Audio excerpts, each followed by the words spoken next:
বাংলাদেশে নতুন ভোট হওয়ায় প্রচুর আলেম ও সৎ লোক অসৎ লোক জিতে গিয়েছে, এই বিষয়ে কিছু বলুন। হ্যাঁ, এরপর বললে গায়ে লাগবে। আমি ইয়াসিন যদি আপনাদের এলাকায় দাঁড়াই, আমাকে নামাজিরাই ভোট দিবে, মাতাল গাঁজাখোররা ভোট দিবে না। দিবে কেন দিবে না? সে জানে ইয়াসিন সাহেব জিতে গেলে মদ আর মাংসর পার্টিটা পাবো না। মাতাল জিতলে সে বলে দিবে জ পেটি মদ নিবি লিগা। কথাটা বুঝতে পারেননি? কিয়ামতের আলামত একটা বলে দিলাম আমি আগেই, যে যতগুলো আলামত আছে তার মধ্যে একটা আলামত, অশিক্ষিত মূর্খরা যখন দেশের নেতৃত্ব দিবে সমাজে, আর শিক্ষিতরা চুপচাপ বসে দেখবে, এটা মারাত্মক আলামত। এটা প্রকাশ পেয়ে গেছে।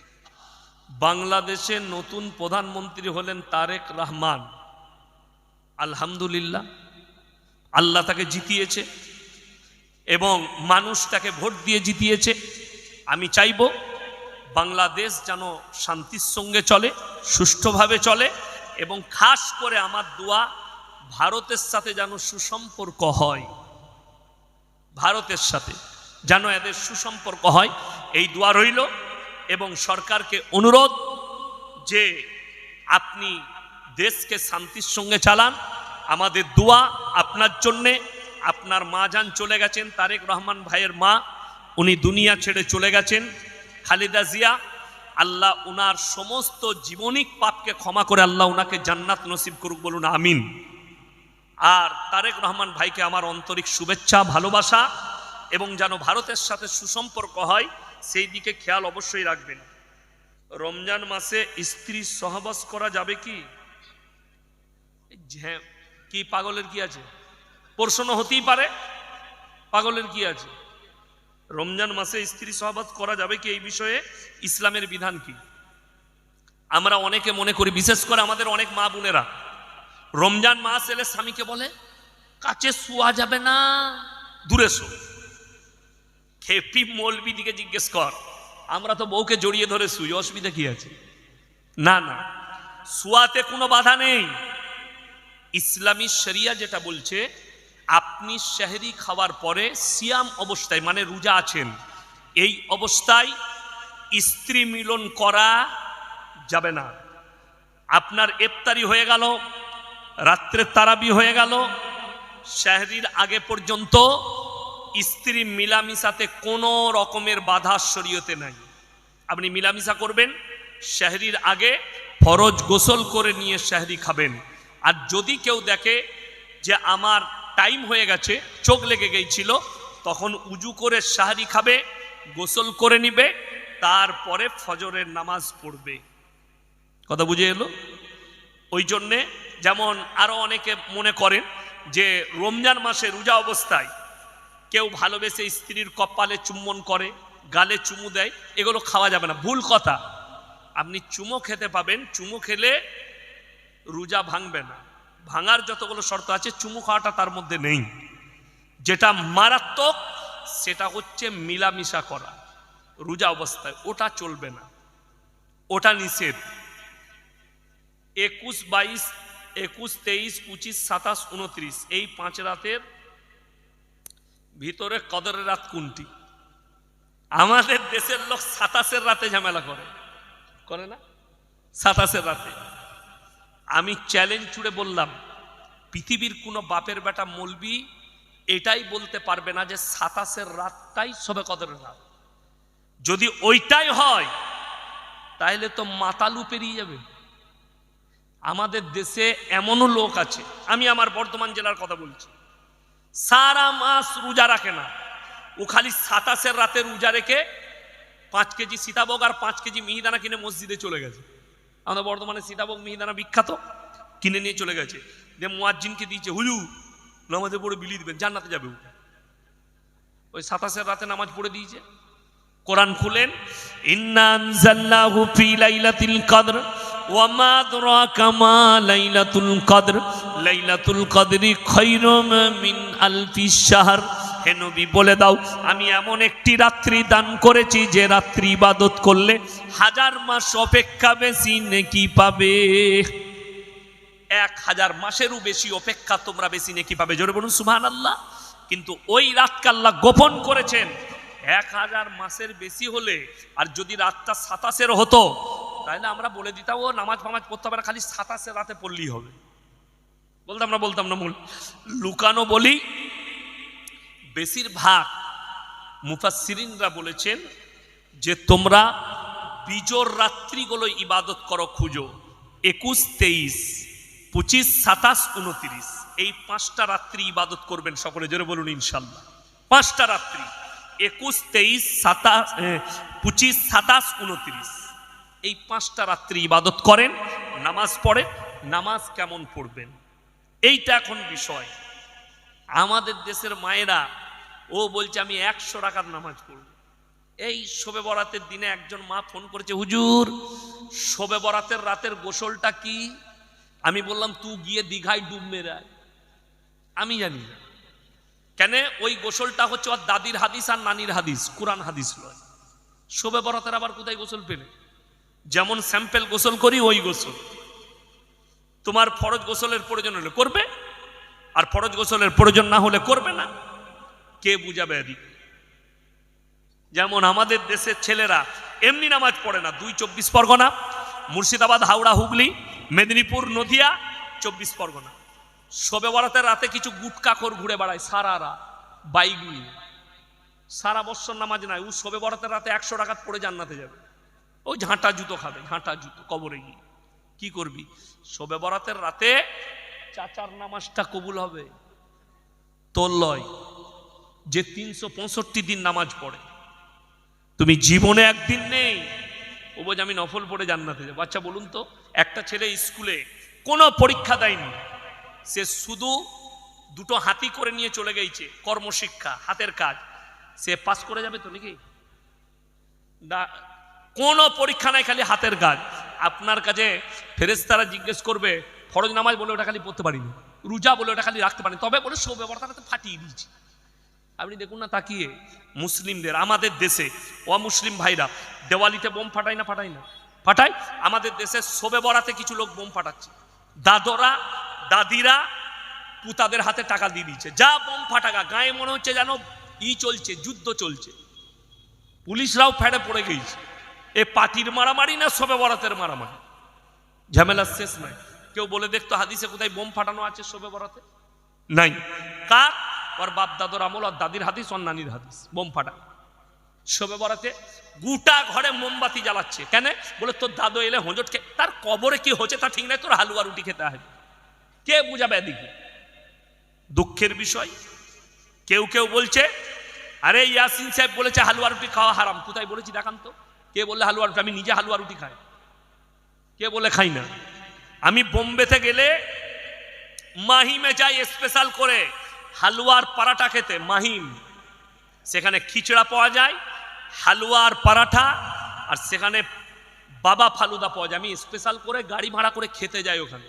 আর আমি হারাম বলতে যাবো কেন? হ্যাঁ, কিন্তু খালা যদি বলে শবে বরাতেই হালুয়া রুটি করতে হবে, বেদাত। কে বললে যে করতেই হবে নাহলে গুনাহ হবে? কোন বাপের বেটা মৌলবি বলছে তাকে স্টেজে নিয়ে আসুন তো দেখি যে শবে বরাতে হালুয়া রুটি না করলে গুনাহ হবে? তোমার মন গেছে তুমি শবে বরাতে খাও, তারপরের দিন খাও, পুরো মাস খাও, রোজার মাস আসছে করে খাও, কোনো অসুবিধা নাই। আমি সুজির হালুয়া খুব পছন্দ করি। এই রমজান মাস আসছে, কালকে আমি 500 সুজি কিনে নিয়ে এসেছি। প্রথম দিনে আমাকে একটু ইফতারিতে সুজি করে দিবে, তো অসুবিধা কি আছে? সুজির হালুয়া খেতে কোনো অসুবিধা নাই। পায়েস কে বললে খাই না? খাই। আমার ভাই শুনে যান, কোন ব্যক্তি যদি ফরজ রোজা বিনা কারণে ছেড়ে দেয়, সারা জিন্দগি রোজা রাখলে একটা রোজার মাসুল দিতে পারে। আমরা ফরজ রোজার গুরুত্ব দিই না, নফল নিয়ে মারামারি করি। কে বুঝাবে সমাজকে? মায়েদের হাদিস শুনবেন না, তারে পড়বেন। তারাবির নামাজ না পড়লে রোজা হবে কি? এইটা অনেক জনার গুরুত্বপূর্ণ প্রশ্ন। অনেক মেয়েরা ফতোয়া দিয়ে থাকে পাড়ায়, অনেক মহিলারা ফতোয়া দেয় না তারাবির নামাজ না পড়লে রোজা হবে না। তারাবির সঙ্গে রোজার কোনো সম্পর্ক নেই। তারাবি হচ্ছে সুন্নাত। তারাবি কি? সুন্নাত। রোজা কি? ফরজ। তাহলে তারাবি দুটো আলাদা হলো না? এক আলাদা। তারাবি পড়েননি, আপনি নেকি থেকে বঞ্চিত হয়ে গেলেন, গুনাহ হবে, কিন্তু রোজা হবে না, এই ফতোয়া ভুল। রোজা অবশ্যই রাখবেন। যেমন আপনাকে বলে দিই, আমরা সফরে থাকি, রমজান মাসে আদায় করি, বেশিরভাগ দিন আদায় যায়, পয়লা রমজান থেকে আদায় করব মাদ্রাসা। অনেক সময় আমাদের তারাবি ছেড়ে যায়, মানে রাস্তায় আছি, হাওড়ায় আদায় করতে গেছি, রাত 12টা 1টা বেজে গেল বাড়ি ঢুকতে, মুর্শিদাবাদ গেছি আদায় করে বাড়ি ফিরতে রাত 2টো বেজে গেল। তখন দেখা গেল সেহরির ওয়াক্ত হয়ে গেছে, তাহাজ্জুদের নামাজ পড়ে সেহরি খেয়ে নিলাম, দিয়ে আমার রোজা হবে না। কে বললো রোজা হবে না? খালি একটা সুন্নত ছাড়া গেল, রোজার সাথে আর কোনো সম্পর্ক নেই। ওই জন্যে তারাবি পড়া সুন্নাত, তারাবি অবশ্যই পড়বেন। আর যদি কেউ কোনো মহিলা বলে তারাবি পড়তে পারিনি, তারাবি পড়তে পারিনি, যার কারণে রোজা হবে না, এই ফতোয়া কোনো মা দিবেন না। আর বিশেষ করে মায়েদিকে বলছি, নিজে থেকে বানিয়ে কোনো ফতোয়া দিবেন না। আমি এক জায়গায় গিয়েছিলাম জলসায়, সেখানে একদল মহিলা তারা বাড়িতে বাড়িতে গিয়ে লোককে দিন শিক্ষা দিচ্ছে। তো সেই দলের একটা মেয়ে ফতোয়া দিয়েছে যে মহিলারা যদি নাইটি পরে থাকে কিংবা শাড়ি পরে, তার ভেতরে যদি বিরা চাড্ডি না পরে নামাজ হবে না। আমি বললাম এই ফতোয়া রং। নামাজ পড়ার জন্য যেটা শর্ত, খুব ভালো করে শুনবেন, নামাজের জন্য শর্ত মহিলাদের টাকনুর নিচে থেকে মাথা পর্যন্ত, হাতের কবজি পর্যন্ত ঢাকা। সেটা বস্তা দিয়েও ঢাকতে পারে। কি দিয়ে বললাম? বস্তা দিয়ে, কাপড় দিয়ে। নবীজির জামানাতে তো চাড্ডি বিরা ছিল না, তাহলে এই ফতোয়াটা কে দিল? তোমার বাপ। জুতো ঝাঁটা খাবে এইসব মহিলারা। তোমরা যারা দিন শিক্ষা দিচ্ছ দাও, ফতোয়াবাজি করতে যাবে না, না জেনে শুনে, নিজে থেকে বানিয়ে কোনো কথা বলবে না। ওটা মৌলবীর কাছ থেকে ডিসকাস করে বলবে, আলেমদের কাছ থেকে। কোরআন শিক্ষা দিচ্ছে একটা মেয়ে, শিক্ষা দিবে, অসুবিধা নাই, কিন্তু মাথায় রাখবেন ফতোয়াবাজি করবেন না, মাসলা বলতে যাবেন না, আপনি বিপদে পড়বেন। ওই জন্য কোনো মহিলার অধিকার নাই সে যেন ফতোয়া না দেয়। আপনি একটা মেয়েকে কোরআন শিক্ষা দিতে পারেন, যদি আপনার বাড়িতে ছেড়ে থাকে একবার মসজিদে গিয়ে জিজ্ঞেস করে আসুন তো এই মাসলাটা, ইমাম বলে দিবেন। ইমাম সাহেবের স্বর্ণপন্ন হন, একদম নিজে থেকে বানিয়ে। তুমি নারীর রূপ ধারণ করে দেখাও, তারা বলবে অক্ষম, আল্লাহ বলবে জাহান্নামে যাও, আর কোনো রাস্তা নাই। ওই নারী, মায়েরা যারা শুনছেন শুনেন, ওই মেয়েটা যে পুরুষদের মতো পোশাক পরবে, পুরুষদের মতো চুল কাটবে, পুরুষদের মতো চালচলন করবে, ওই মহিলাটার দিকেও আমার আল্লাহ তাকাবেন না। তাকে বলা হবে তুমি পুরুষের রূপ ধারণ করো। সে যখন বলবে আমি অক্ষম, আল্লাহ বলবে জাহান্নামে চলে যাও। এই যে সমকামী, ছেলেতে ছেলেতে বিয়ে, মেয়েতে মেয়েতে বিয়ে, এই পাপটা আজকের পাপ নয়, আল্লাহ রসুলের যুগের পাপ নয়, হযরতে মুসা নবীর যুগের পাপ নয়, ঈসা নবীর যুগের পাপ নয়, ইউসুফ নবীর যুগের পাপ নয়। এই পাপ হচ্ছে হযরতে লূত নবীর কওমের পাপ। যাদের বাড়িতে গোটা পৃথিবীর ম্যাপ আছে, ম্যাপটা খুলে দেখেন, সেই ম্যাপে একটা সাগরের নাম হচ্ছে মরা সাগর, বৈজ্ঞানিকরা রেখেছে। কেন? সেই সাগরে একটা পোকামাকড় পর্যন্ত জন্মায় না। কেন? হাদিস মোতাবিক, কোরআনের ব্যাখ্যা মোতাবিক ওই জায়গাতেই আল্লাহ তাআলা হযরতে লূত নবীর কওমকে রুটির মতো পাল্টিয়েছে। কেন? তাদের অপরাধ ছিল সমকামী। আমার মা বোন যারা স্কুল কলেজে পড়তে চাও, তারা যদি মনে করেও আমি সমকামী, আমার মা তাহাজ্জুদ গুজার, আমি সমকামী, আমার বাপ হাজি সাহেব, আমি সমকামী, আমার বাপ নামাজি, আমি মরে যাওয়ার পরে দোয়া করে জান্নাতে পাঠাবে। তোমার বাপ তো দূরের কথা, গোটা পৃথিবীর যত মৌলবি আছে আর পীর আছে এক কাছে করো, জান্নাতের খুশবু পর্যন্ত তোমাকে দিতে পারবে না। যদি বলেন দলিল, পীরদের মৌলবীদের মর্যাদা বেশি না নবীদের মর্যাদা বেশি আল্লাহর কাছে? কথা বলে না? নবীদের মর্যাদা। কেন?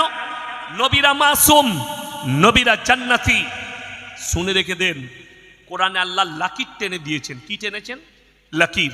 লকির মানে হচ্ছে দাগ টেনে দেওয়া।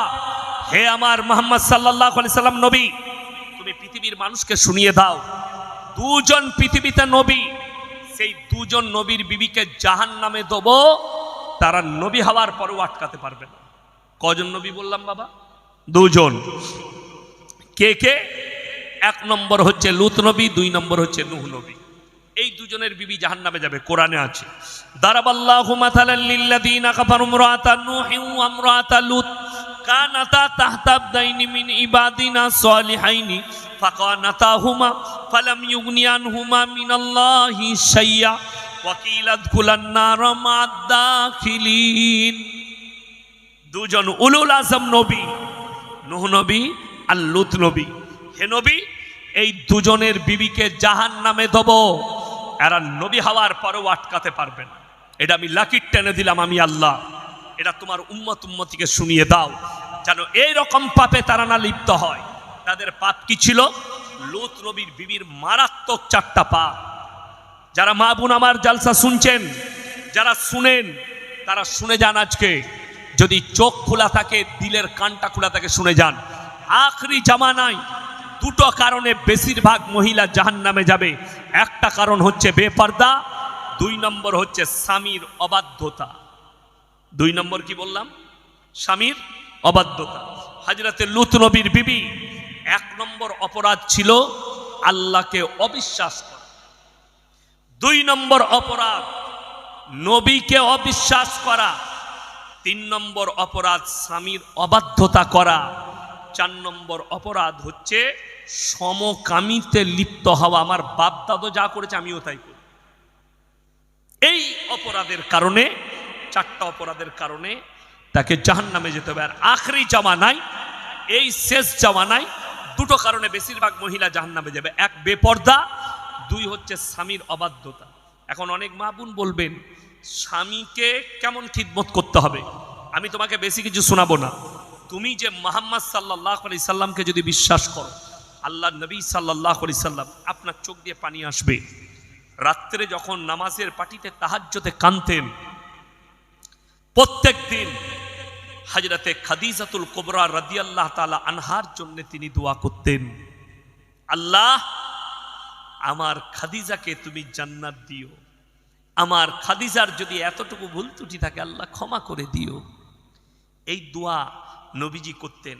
মা আয়েশা সিদ্দিকা রাদিয়াল্লাহু তাআলা আনহা বললেন, ইয়া রাসূলুল্লাহ, একদিন জিজ্ঞেস করলেন, আপনাকে আমি একটা কথা জিজ্ঞেস করতে যাই, প্রশ্ন। বলে, বলো আয়েশা, তুমি তো আমার কাছের, বলো কি ব্যাপার? বলে, ইয়া রাসূলুল্লাহ, আপনি কেন প্রত্যেক দিন খাদিজার জন্য দোয়া করেন? নবীজি মাথাটা নিচু করে চোখ দিয়ে পানি ফেলালেন টপ টপ করে। হে আয়েশা, জীবনে আর এই কথা বলো না, তোমরা আমার সুখের দিনের বিবি, আর খাদিজা হচ্ছে আমার দুঃখের দিনের। যেদিনে মক্কায় আমার পাশে কেউ ছিল না, সেদিনে খাদিজা আমার পাশে ছিল। যেদিনে কেউ আমাকে টাকা পয়সা দেয়নি ইসলামের জন্য, খাদিজার কাছে যত সম্পদ ছিল সব ইসলামের জন্য বিলীন করে দিয়েছে। বলুন সুবহানাল্লাহ। আর জানো সে স্বামীর কিভাবে খিদমত করেছে? ইয়া রাসূলুল্লাহ, কেমন?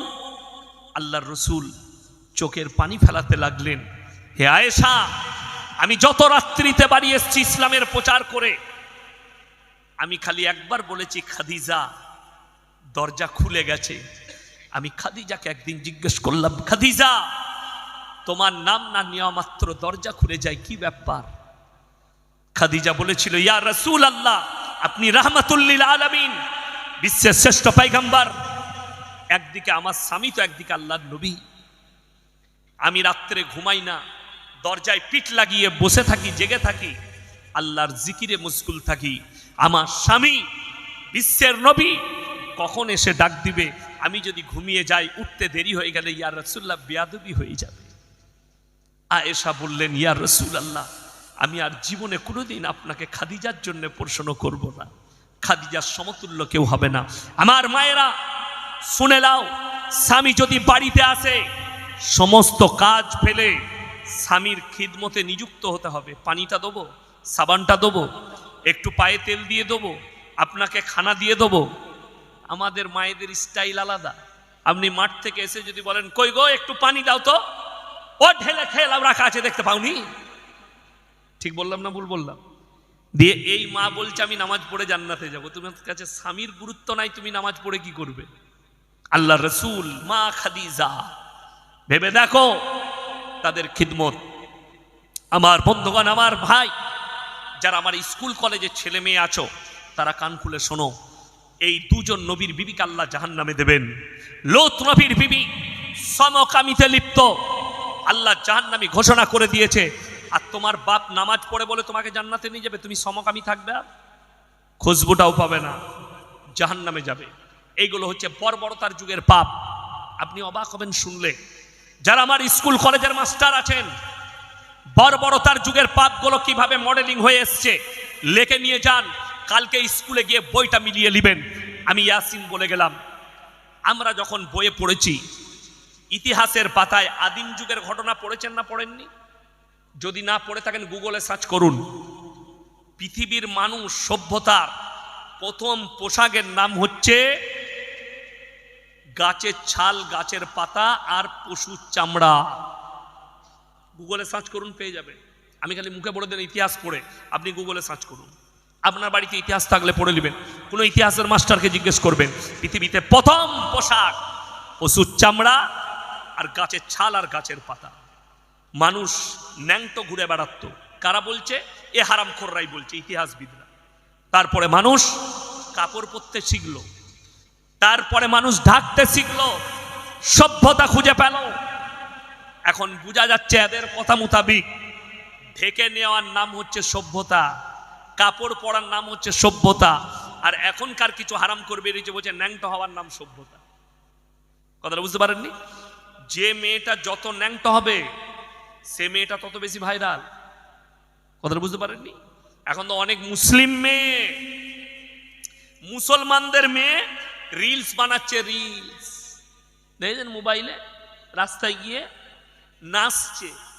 আবার অনেক মেয়ে আছে ব্যাকগ্রাউন্ডে কি মিউজিক দিচ্ছে, আল্লাহর রাসূল বলেছেন বিবিকে ভালোবাসতে হয়। তোর মতো বেপরদা বিবিকে লয়, তুই তো জাহান্নামে যাবি, জান্নাতে খুশবু কোথায় পাবি?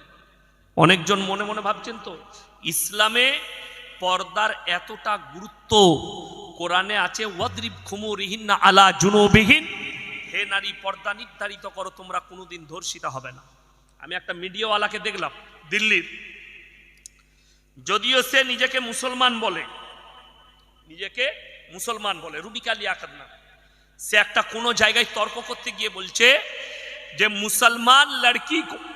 মুসলমান মেয়েদিকে যদি পর্দাই করতে হতো তাহলে আল্লাহ উপর থেকে যখন পাঠালেন পর্দা করে কেন পাঠায়নি? এটা হচ্ছে তার বক্তব্য।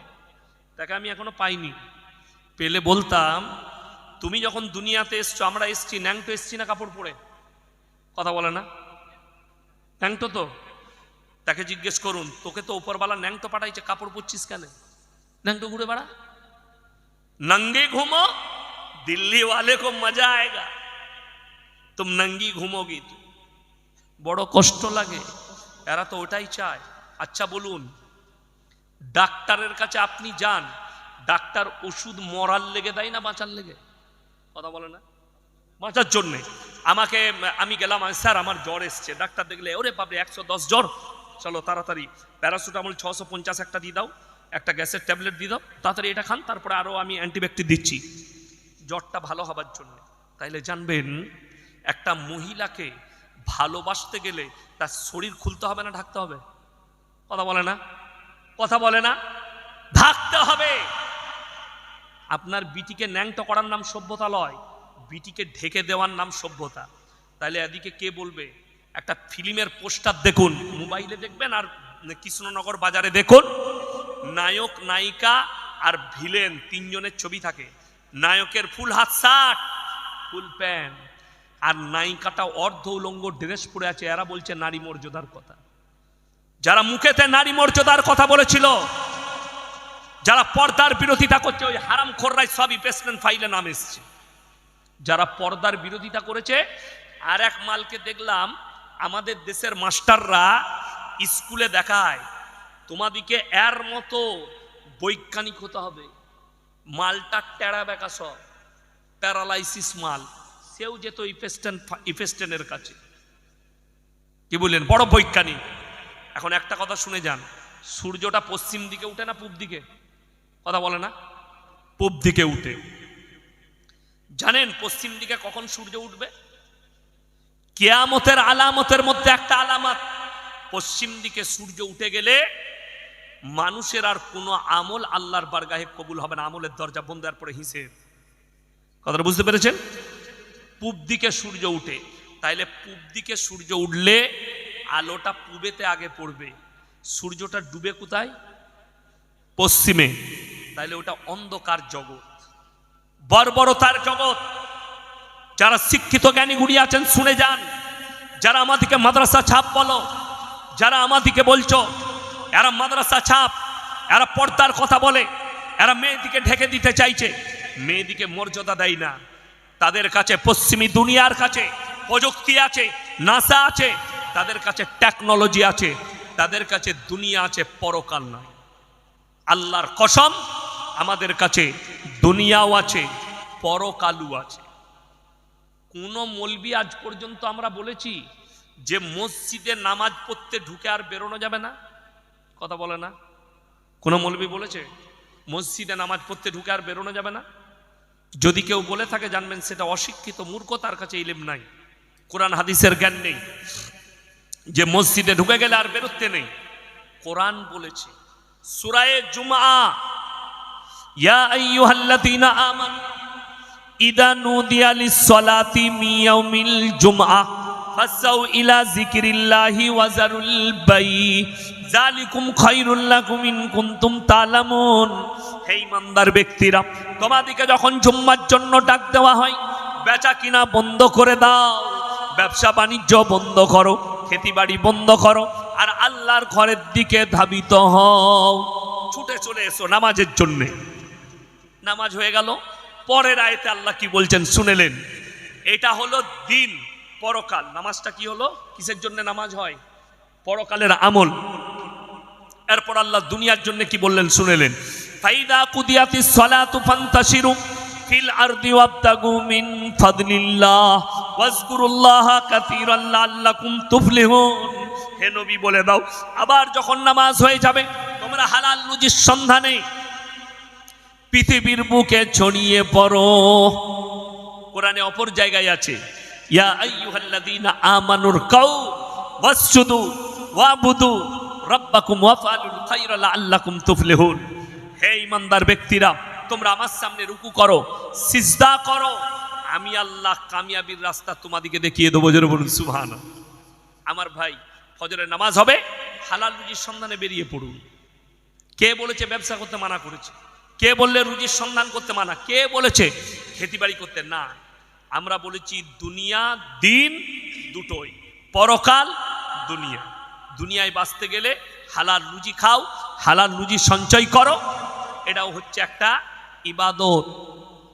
আপনি মনে করেন না বিবি বাল বাচ্চাটা ইবাদত হয়? বিবি বাল বাচ্চাকে খাওয়ানো, হালাল খাবার দেওয়া, এটাও ইবাদত। সংসার করা, এটাও ইবাদত।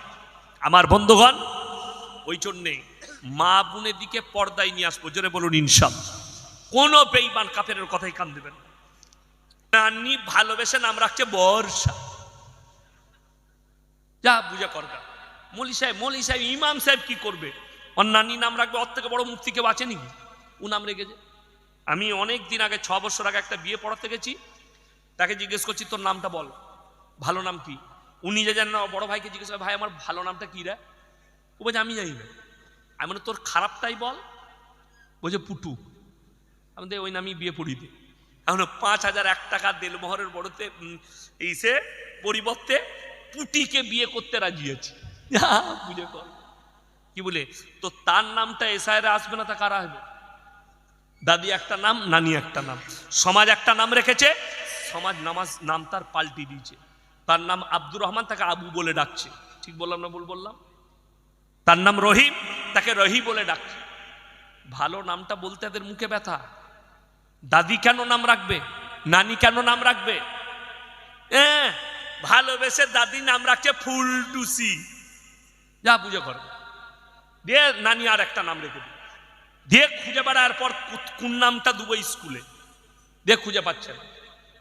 বড় কষ্ট এগুলো। আপনি কোনো অমুসলিম ভাইয়ের নামে এত প্যাঁচ পাবেন না, কিন্তু আপনার যতগুলো নাম আছে রাস্তাঘাটে আপনাকে চিনা মুশকিল আপনাকে। ওই জন্য আমার বন্ধুগণ, শরীয়তটাকে শরীয়তের মতো মানেন। মন চাই জিন্দগির নাম ইসলাম নয়, রব চাই জিন্দগির নাম ইসলাম। কথাটা বুঝতে পারেননি? রব চাই জিন্দগির নাম ইসলাম, মন চাই জিন্দগির নাম ইসলাম নয়।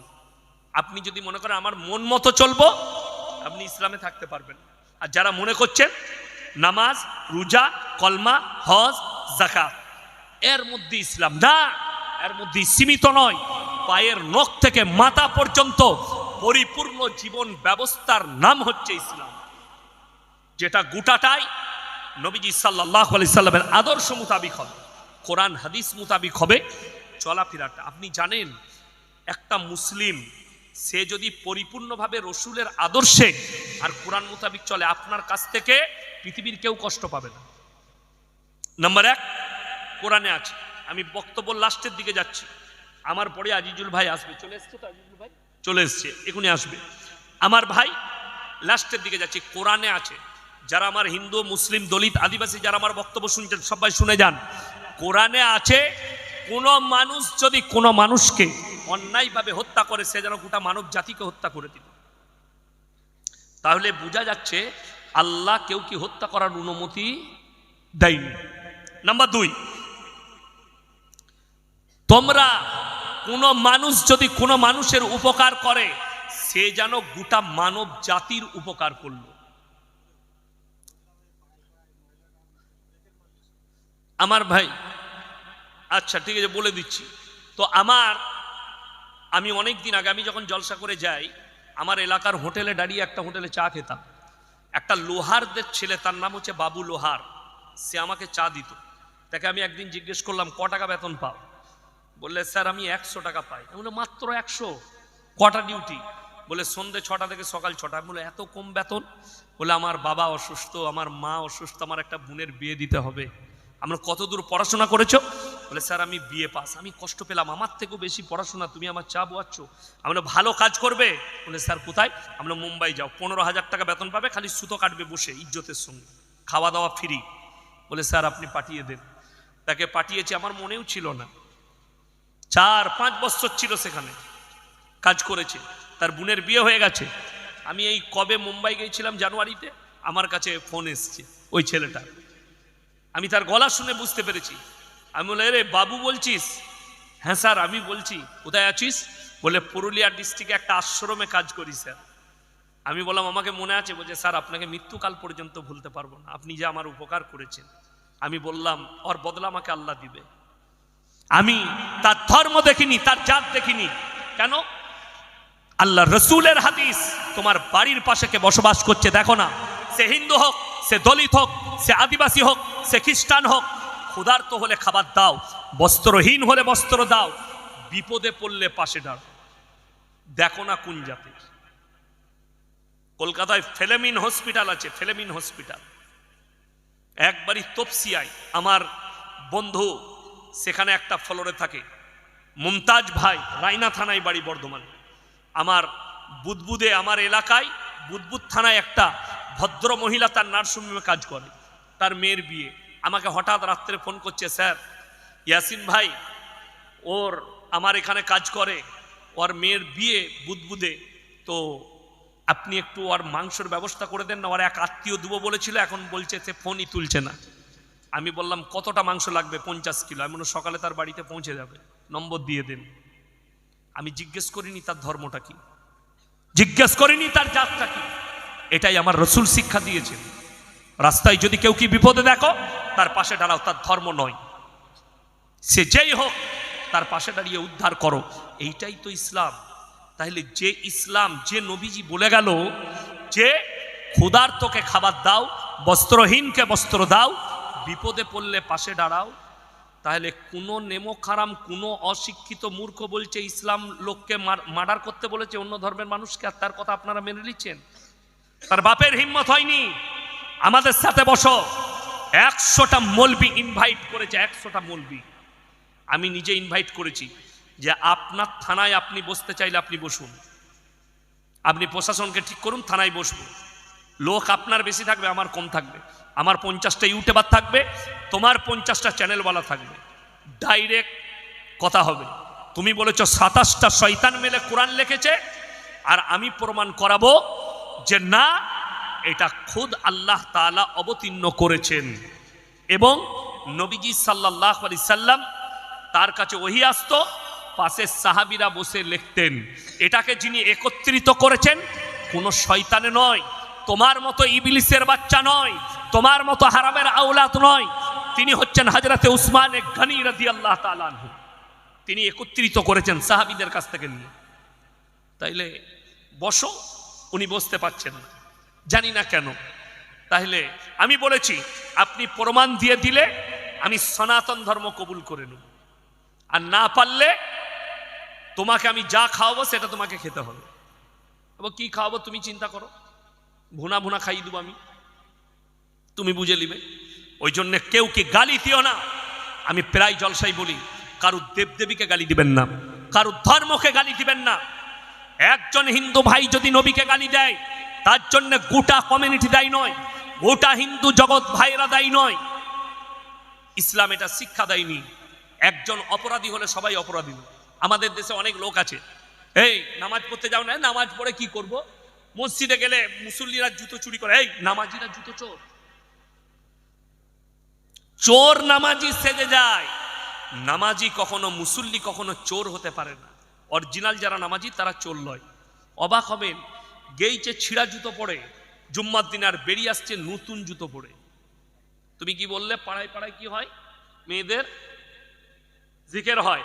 জিকিরটা করায় কে? হ্যাঁ, জিকির করায়। একটা কথা শুনেলেন, 24 পরগনায়, নদিয়ায় অনেক জায়গায় হয়। মেয়ে শিল্পী নিয়ে গজল বলা, মেয়েদের গলার আওয়াজটাকেও হাদিসে পর্দা বলা হয়েছে। কিসের আওয়াজটাকে বললাম? গলার আওয়াজ, পর্দা। পায়েতে ঘুঙুর পরতে নাই, কেন জানেন? পায়ে নুপুর। ধরলেন আমি আপনার বাড়িতে এসছি, কোথায় এসছি? আপনার বাড়িতে মেহমান, আমাকে মেহমানখানায় রেখেছেন। ঘরের ভেতরে আপনার বিবি নুপুর পরে চলছে, ওই থোড়ার আওয়াজটা আমার কানে এলে নফস বলবে মেয়েটা কেমন দেখতে কি জানি, পায়ের আওয়াজটা এত সুন্দর। এটা হবে নফসের জিনা। কিসের জিনা বললাম? নফসের জিনা। একটা মেয়ে, তার গলার স্বর পাচ্ছি, আওয়াজ পাচ্ছি। এই গলার আওয়াজ পাওয়াটা, যদি তার গলার আওয়াজ শুনে আমার মনে হয় মেয়েটা দারুণ হবে দেখতে, গলাটা বটে, মারাত্মক গলা, আমি গলাতে ফিদা। অনেক দেখবেন যে ছেলেরা প্রেম করে না, ফোনেতে প্রথমেই তাকে কি বলে পটাই জানেন? তোমার গলাটা না সত্যি একদম, বলে না? এইটা হচ্ছে নফসের জিনা। এটা আপনি বলেননি, আপনার নফস বলছে মেয়েটার সঙ্গে মেয়েটার গলাটা এত ভালো হলে জিনা করলে কত ভালো হতো। ওই জন্যে একটা নারী শুনেলেন, এই মেয়েদের জিকিরের মজলিস, মেয়েদের বক্তা, মেয়েদের জালসা, মেয়েদের জন্য মেলার ব্যবস্থা, এগুলো শরীয়তে সব নতুন আমদানি, বেদাত, এবং জানবেন কিয়ামতের আলামত। এগুলো কিয়ামতের আলামত। আজকে জলসা হচ্ছে, যত জায়গায় জলসা হচ্ছে, মেলা না বসালে জলসা হয় না। ঠিক বললাম না ভুল বললাম? কিয়ামতের আলামত। ছেলে মেয়ে এক কাছে, জায়েজ নেই। আর গলার স্বর করে আওয়াজ তুলে না জিকির চলবে নারীদের জন্যে, না মেয়েদের গলার আওয়াজ উঁচু করা যাবে। কোরআন পড়লেও আস্তে পড়তে হবে, যেন ঘরের চার দেওয়ালির বাইরে না যায় আওয়াজটা। এখন অনেক জনার প্রশ্ন, আমাদের দেশের মেয়েরা বাজারে ঘুরে বেড়ায় না? বেড়ায় না? ঘুরে বেড়ায়। এই প্রবলেমটা আপনার, শরীয়তের নয়। এর জন্য দায়ী কোরআন হাদিস নয়, শরীয়ত নয়। এর জন্য দায়ী হচ্ছেন আপনি। কই আজিজুল ভাই, কই? তাড়াতাড়ি নিয়ে এসো, টাইম হয়ে গেছে। আজিজুল ভাইকে নিয়ে এসো তাড়াতাড়ি। এর জন্য দায়ী আপনি, শরীয়ত নয়। আমি এক জায়গায় মুর্শিদাবাদে ঝামেলা হলো, সেইখানে বলছে গ্রামে তো গোলদারি দোকান আছে, তো সেখানে তো মেয়েরা যায়।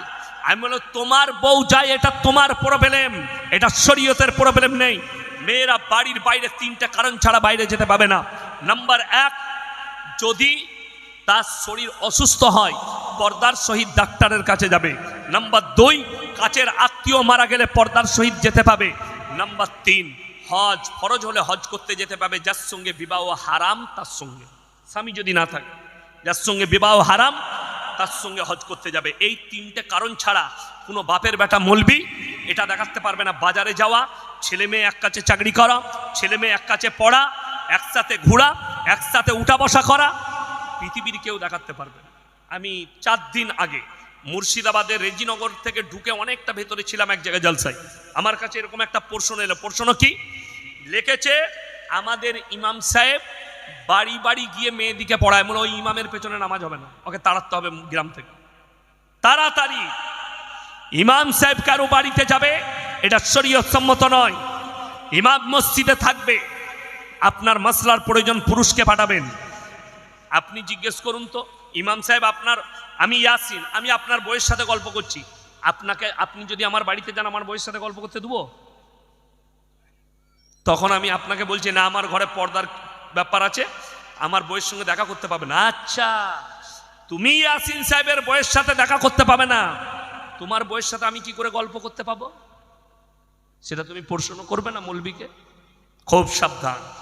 ইমাম সাহেবের কাজ মসজিদ, ফ্যামিলি কোয়ার্টার, মসজিদে থাকবে, কারো বাড়িতে যেতে পাবে না। হ্যাঁ, সেখানে যদি দোয়া করা হয়, মজলিস করা হয়, মরদ মানুষরা থাকবে, ইমাম সাহেব যাবে, কোনো অসুবিধা নেই। ওই জন্য আমার ভাই, আমার বন্ধুগণ, সবাই নিয়ত করুন আমরা শরীয়তের উপরে চলবো। জোরে বলুন ইনশাআল্লাহ। আল্লাহ আমাদের সকলকে হেফাজত করুক, আজকে রাত্রিকে আল্লাহ হেফাজত কবুল করুক। এই জলসার যারা সেক্রেটারি, কেসিয়ার আছেন, জিম্মেদার আছেন, আল্লাহ সকলকে কবুল করে লেখ। আজকের জলসাকে আল্লাহ কবুল করুক।